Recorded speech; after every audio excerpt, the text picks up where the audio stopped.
హరి ఓం ప్రియ పుత్రి పుత్రులారా, కుప్పం మండలంలో నారాయణపురం అట. అక్కడ ఒక మహిళని చెట్టుకు కట్టేసి కొట్టారు కూడానట. చెట్టుకు కట్టేస్తే ఆమె పిల్లవాడు కొడుకు చిన్నవాడు గట్టిగా ఏడవడం, అది వింటే చెవులు కాదండి, హృదయం మాత్రమే కాదండి, శరీరం మొత్తం కరిగి నీరయ్యిందేమో. ఏమి అమానుషత్వం! ఆమె మొగుడు, ఆవిడ పేరు ఏదో చెప్పారండి, మాధవి అనుకుంటాను. ఆవిడ మొగుడు ఒక 80,000 అప్పు తీసుకుని, ఇంకా చాలా అప్పులు చేశారు, కొంత తీర్చారు. 80,000 పెద్ద మొత్తం తీర్చలేదు. దాని గురించి కంటిన్యూస్ రచ్చ జరుగుతుంది. ఎవరో ఆ వడ్డీ వ్యాపారి టీడీపీ వాడట.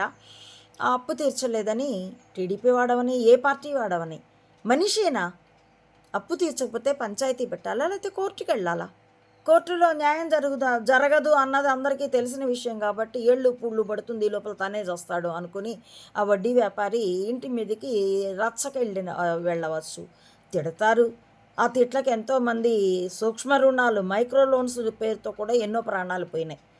చెంబ మూడోసారి అంటే 2014 నుండి 2019 వరకు సీఎంగా వెలగబెట్టిన రోజుల్లో, ఇంకా అంతకుముందు కూడా 1995లో మా అమ్మ 94 చివర 95లో మామ చచ్చిపోయినాడు కూడా. ఈ వెన్నుపోటు తట్టుకోలేక, కోర్టులు కూడా తనకు న్యాయం చేయక గుండె పగిలి చచ్చిపోయినాడు ఆ నటుడు. అప్పటి నుండి 2004లో మళ్ళీ వైఎస్ రాజశేఖర రెడ్డి గెలిచే వరకు అప్పులు ఇస్తామంటూ ఇప్పుడు నెట్లో వెంటబడుతుంటారే, అలా కొంపలల్లో వెంటబడి ఊరించి అప్పులు ఇచ్చి తీర్చలేదని ఆస్తులు జప్తు చేసి వేధించి ఆత్మహత్యలకి గురయ్యారు. అదో పెద్ద రచ్చ. కావాలంటే మీరు హిస్టరీ కాల్ బ్యాక్ చేసుకోండి, రీసెంట్ హిస్టరీ కాబట్టి వాడు ఎంత వక్రీకరించలేరు కూడాను. వక్రీకరించిన మెమరీ ఇంకా ఉంటుంది ప్రజల్లో. అలాగా ఆ వడ్డీ వ్యాపారి వేధించట. దాన్ని పోలీసు ఆయన, పెద్ద ఆయన వచ్చి అంటున్నాడు, అందులో రాజకీయం ఏమీ లేదు. ఓకే, రాజకీయం ఏం లేదు, కానీ అమానుషత్వం ఉంది, అనాగరికం ఉంది, అగౌరవం ఉంది. అనాగరికమైన చర్య అది. పంచాయతీ పెట్టుకోవచ్చు, కానీ చెట్టుకు కట్టేసి కొట్టడం అన్నది అమానుషం. అందులో రాజకీయం లేదు, నిజమే, లేకపోయి ఉండొచ్చు. వాడు టీడీపీ వడ్డీ వ్యాపారి అయినా అది రాజకీయం కాకపోవచ్చు.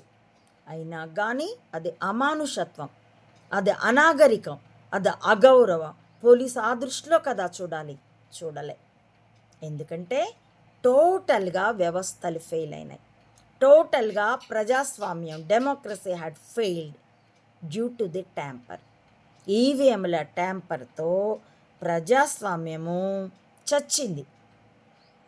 దాని సానుభూతి పరులు అంటూ స్వార్థపరులే టీడీపీకి దగ్గరగా పోతున్నారు. ఇదిగో ఇట్లాంటి వడ్డీ వ్యాపారులు, అక్రమ వ్యాపారులు. టీడీపీ సానుభూతి పరులం.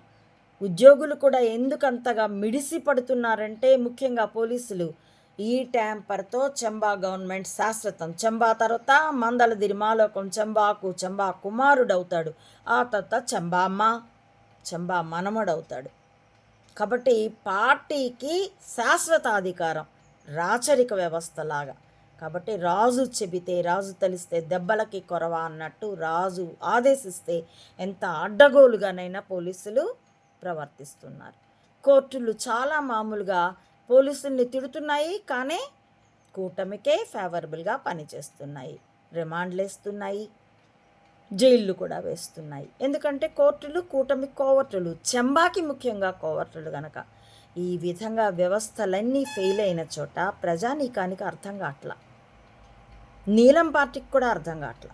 కాంగ్రెస్ పార్టీకి కొంత అర్థమైంది. ఎందుకంటే రాగుల్ పప్పు మొన్న ఒక 5 అంశాలతో ఒక లేఖ కూడా విడుదల చేశాడు కదా. మోడీని కూటమిలో ప్రధాన భాగస్థుడు, ప్రథమ అయితే చంబానే, ప్రధాన భాగస్థుడు మోడీని నిలదీశాడు కదా.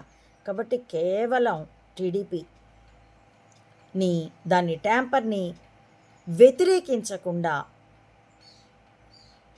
వ్యూహాత్మక గుడ్డితనం పాటిస్తోంది నీలం పార్టీ, వైఎస్ జగన్, వైఎస్ఆర్సీపీ. మరి కచరా ఏం చేస్తున్నాడో నేను ఇంకా అంత పరిశీలించలేదండి. ప్రక్క రాష్ట్రపు వార్తలు అంతగా వస్తాయి, నేను ఇంకా పరిశీలించలేదు. పరిశీలిస్తే అది మరో వీడియోలో చెప్తాను.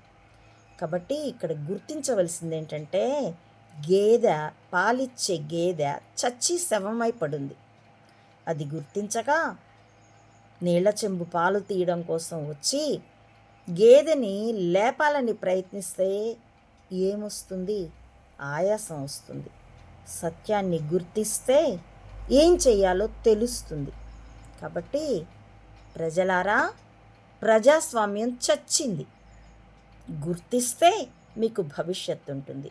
లేకపోతే అదేదో సినిమాలో సర్వం జగన్నాథం అంటూ ఉంటాడు వెలంతరిపోవాడు, అలాగా సర్వం జగన్నాథం. కాబట్టి కామన్ పీపుల్కి చెప్తున్నాను, అయ్యా అమ్మా చెక్ యువర్ సెల్ఫ్. హరి ఓం. ప్రియపుత్రి పుత్రులారా, నా ఈ వీడియోల కంటెంట్ మీకు పరిశీలనార్హము అనిపిస్తే మీ సన్నిహితులతో చర్చించి మరింత ఆకలింపు చేసుకోవాల్సిందిగా అర్థిస్తూ, అలాగే నా అమ్మఒడి మాతా అనంతానంద అనే ఈ ఛానల్ని సపోర్ట్ చేయవలసిందిగా, నా వీడియోల్ని స్ప్రెడ్ చేయవలసిందిగా అర్థిస్తూ, థ్యాంక్ యూ ఫర్ వాచింగ్.